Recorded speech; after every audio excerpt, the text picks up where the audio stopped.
Hello বন্ধুরা, আমার চ্যানেলে আপনাদেরকে স্বাগত জানাই। আমি আজকে কুমড়ো পাতার বড়া তৈরি করেছিলাম। খুব ভালো স্বাদের হয়েছিল এই কুমড়ো পাতার বড়া। তো চলুন রেসিপিটা আপনারাও দেখে নিন। আমার রেসিপিগুলো ভালো লেগে থাকলে আমার চ্যানেলটাকে প্লিজ বন্ধুরা সাবস্ক্রাইব করে দেবেন আর আমার ভিডিওটা লাইক করে দেবেন। তো এই যে আমি 1 কাপ মসুর ডাল 1 ঘন্টা ভিজিয়ে রেখেছিলাম। খুব ভালো করে ধুয়ে মিক্সিং জারে নিয়ে নিলাম। দিয়ে দিলাম একটা পেঁয়াজ, কয়েক কোয়া রসুন, 2 ইঞ্চি মতো আদা দিয়ে আমি পেস্ট করে নিলাম। আমার পেস্ট করে নেওয়া হয়ে গেল। এবারে এর মধ্যে আমি 1 চামচ জিরে গুঁড়ো, 1 চামচ ধনে গুঁড়ো, 1 চামচ হলুদ গুঁড়ো, 1 চামচ লঙ্কা গুঁড়ো, পরিমাণ মতো লবণ দিয়ে দিলাম। সব কিছু দিয়ে খুব ভালো করে আমি মিশিয়ে নিচ্ছি। মেশানো হয়ে গেল।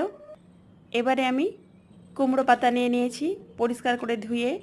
এবারে কুমড়ো পাতার উপরের শিরগুলো আমি এরকমভাবে ছাড়িয়ে নেব। কুমড়ো পাতাগুলো লবণ জল দিয়ে ডুবিয়ে ভালোভাবে পরিষ্কার করে নিয়েছি। এবারে দেখুন একটা পাতা নিয়ে নিলাম। এবারে ডাল বাটাটা এরকমভাবে আমি পুরো পাতার মধ্যে লাগিয়ে যেমনভাবে আমি ভাঁজ করছি ভাঁজটা দেখুন ঠিক ওই রকমভাবে ভাঁজ করে নেব। এরকমভাবে পুরো ডাল বাটাটা লাগিয়ে নেব।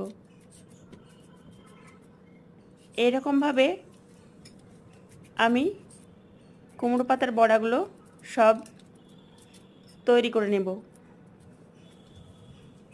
একটা হয়ে গেল। আমার এখানে 5-6টা মতো পাতা আছে। এরকমভাবে সবগুলো পাতা থেকে আমি বড়াগুলো তৈরি করে নেব। এই বড়াটা খিচুড়ির সঙ্গেও খেতে খুব ভালো লাগে বা সাদা ভাতের সঙ্গেও কিন্তু খুব ভালো লেগেছে আমার।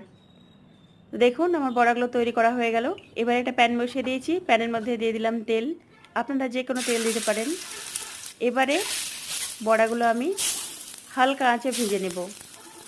গ্যাসের আঁচটা কিন্তু একদম কমিয়ে ভাজবো, নাহলে ভেতরটা কাঁচা থেকে যাবে, ওপরটা পুড়ে যাবে।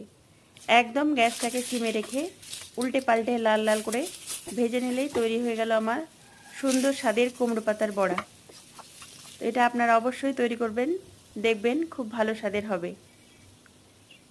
প্লিজ বন্ধুরা আমার চ্যানেলটাকে একটু সাবস্ক্রাইব করে দেবেন। Thank you.